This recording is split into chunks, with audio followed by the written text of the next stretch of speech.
వాస్తు శాస్త్రంలో అత్యంత ముఖ్యమైన దిక్సాధన. దిక్సాధన అంటే దిక్కులు నిర్ణయించటం.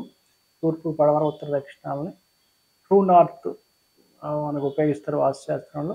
ఈ దిక్కులు నిర్ణయించిన తర్వాతగా నిర్మాణం చేపట్టరు. ఈవెన్ గ్రామ నిర్మాణం గానీ, టౌన్ ప్లాటింగ్ గానీ, ఇల్లు కట్టాలని, టెంపుల్ కట్టాలని ముందు దిక్కులు నిర్ణయిస్తారు. అత్యంత ఇంపార్టెంట్ అయిన ప్రక్రియ ఇది వాస్తు శాస్త్రంలో. ముందు స్థలం నిర్ణయించిన తర్వాత, స్థలం ఓకే అనుకున్న తర్వాత చేసే ఫస్ట్ ప్రక్రియ ఇది. నిర్మాణానికి ముందు, లేఅవుట్ వేయడానికి ముందు చేసే ప్రక్రియ ఇది. దీన్ని దిక్ సాధన అంటారు. లేదంటే శంకుస్థాపన అని కూడా అంటారు. అయితే ఇది ఎలా చేస్తారంటే, ఒక శంకు అనేటి ఒక స్టిక్, శంకు ఆకారం అంటే మీకు ట్రయాంగిల్ షేప్‌లో ఉంటది ఒక స్టిక్. Wooden stick. దాన్ని శంకు అంటారు తెలుగులో. దాన్ని తీసుకొని అంటే కొన్ని కొలతలు ఇచ్చారు గ్రంథాల్లో. గ్రంథాలు చూడొచ్చు. డీటెయిల్ కావాలంటే జస్ట్ అవుట్‌లైన్ చెప్పేస్తాను మీకది. అది పెద్ద ఒక కష్టమైన పనేం కాదు. ఈజీగా చేసుకోవచ్చు ఎవరైనా. అయితే ఒక స్టిక్ సుమారు ఒక 1 ½ ఫీట్ ఉందనుకోండి. ఒక స్టిక్ తీసుకోవాలి. ఏ స్థలంలో అయితే మీరు దిక్సాధన చేయాలనుకుంటున్నారో ఆ స్థలం మధ్యలో ముందు స్థలాన్ని శుభ్రంగా చేసి లెవెల్ చేయాలి. సమానంగా చేసి ఎత్తుపల్లాలు లేకుండా నీట్‌గా శుభ్రం చేసి ఆ స్థలం మధ్యలో ఈ స్టింకుని నిలబెట్టాలి. ఇది సూర్యోదయానికి ముందే పొద్దున్నే చేసుకోవాలి. Early morning. చేసి ఈ శంకు ఎంతైతే పొడవు ఉందో దానికి రెట్టింపు కొలతతో ఒక వృత్తం గీయాలి. దాని చుట్టూ వృత్తం రౌండ్‌గా.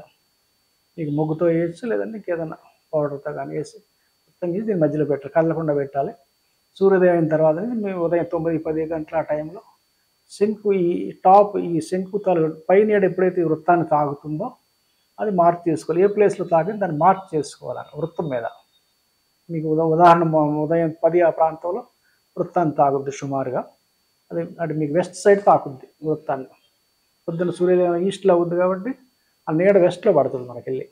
అక్కడ మార్క్ చేసుకోవాలి. మళ్ళీ దాన్ని అలాగే మార్క్ చేసి పెట్టుకున్నాక మధ్యాహ్నం రెండో పూట చూడాలి. Second half. మళ్ళీ మధ్యాహ్నం 3 ఆ ప్రాంతంలో 3, 4 మధ్యలో మళ్ళీ సూర్యుడు వెనక్కెళ్తాడు కాబట్టి ఆ నీడ ముందుకొస్తుంది. మన తూర్పు సైడ్ వస్తది కాబట్టి తూర్పు ఆ నీడ ఆ శంకు టాప్ నీడ శంకు వృత్తాన్ని తాకిన ప్లేస్ మళ్ళీ మార్క్ చేసుకోవాలి. మార్క్ చేసుకుంటే ఈ 2 మార్క్స్ పొద్దున్నొచ్చింది, మధ్యాహ్నం వచ్చింది కలిపితే తూర్పు పడమర రేఖ అవుతుందది.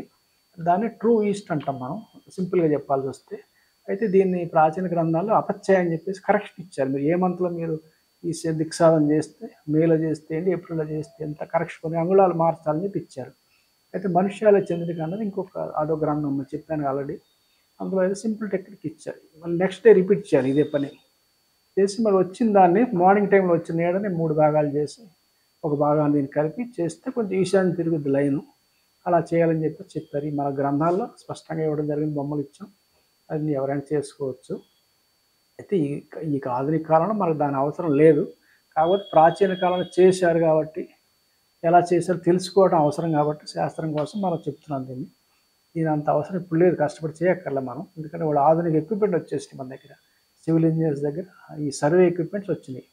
ట్రూ నార్త్, ట్రూ ఈస్ట్ పర్ఫెక్ట్‌గా ఏ సైట్‌కైనా చేసే మెజరింగ్ ఎక్విప్‌మెంట్ వచ్చినాయి. మనం దీనికంటే ఈజీగా యాక్యురేట్‌గా చేసే మార్గాలు వాళ్ళ ఎక్విప్‌మెంట్ ఉన్నాయి. కాకపోతే ప్రాచీన కాలంలో చెప్పింది ఎంతవరకు కరెక్టు అని చూసుకోవాలంటే తెలుసుకోవటం అవసరం.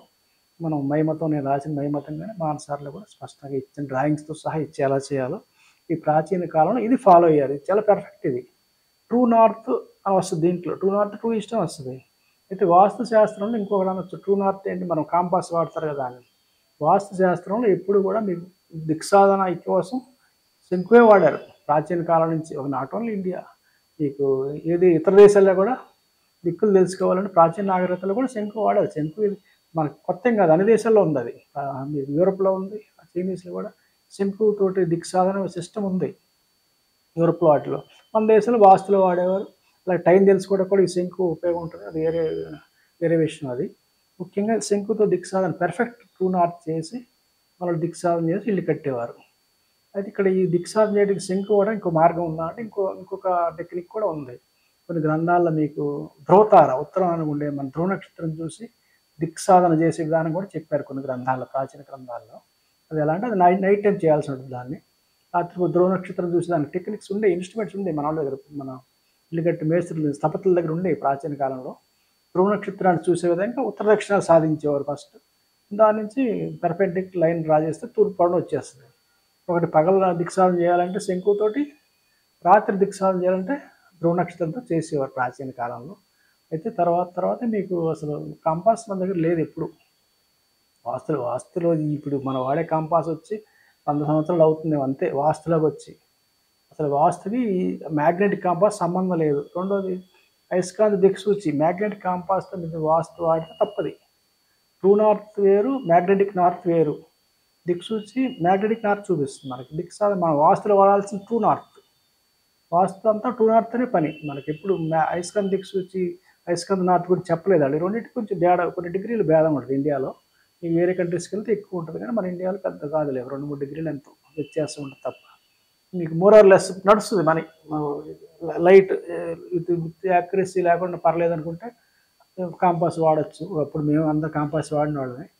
అయితే ఇవాళ మీకు ఆధునిక ఎక్విప్‌మెంట్ వచ్చినాయి కాబట్టి ట్రూ నార్త్ పర్ఫెక్ట్‌గా సర్వే ఎక్విప్‌మెంట్ చేసుకోవచ్చు. ఒకవేళ ఇప్పుడు మన ఆల్రెడీ కట్టిన ఇల్లు, పాత ఇల్లు పడగొట్టి కడుతున్నారనుకోండి, రోడ్డు అంతా ఫార్మ్ అయ్యి ఊరు మధ్యలో ఇల్లు కట్టే ఇళ్ళ దగ్గర దిక్కుతో పని ఉండదు మనకి. ఆ రోడ్డు ప్రకారం మన షేప్‌ని బట్టి కట్టేసుకుంటాం.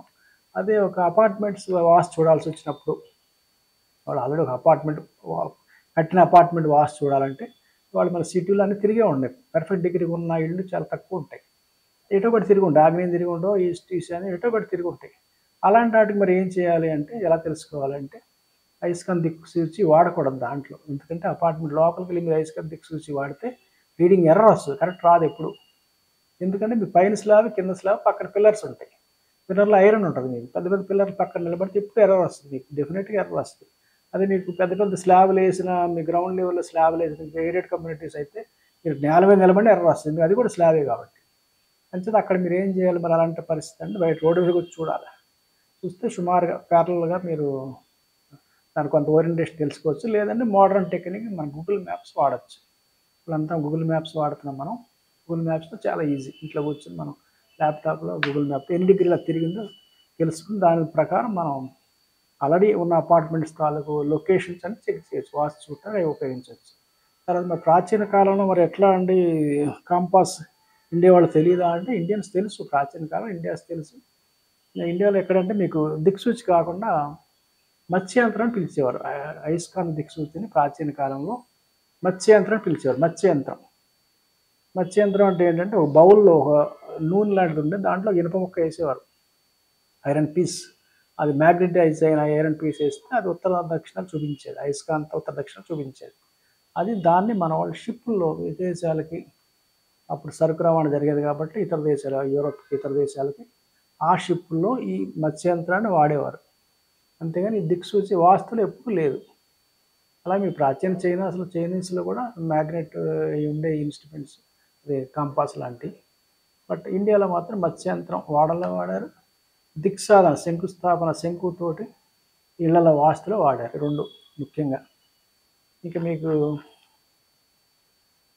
అలాగే మనం ఇప్పుడు శంకుస్థాపన అని చెప్పేసి చెప్పుకున్న దిక్సాధన కోసం దాని పర్పస్ దిక్సాధన. దిక్కు తెలిసిన తర్వాత ఒక దిక్కు వస్తే ఆటోమేటిక్ రెండోది వచ్చేస్తదనమాట.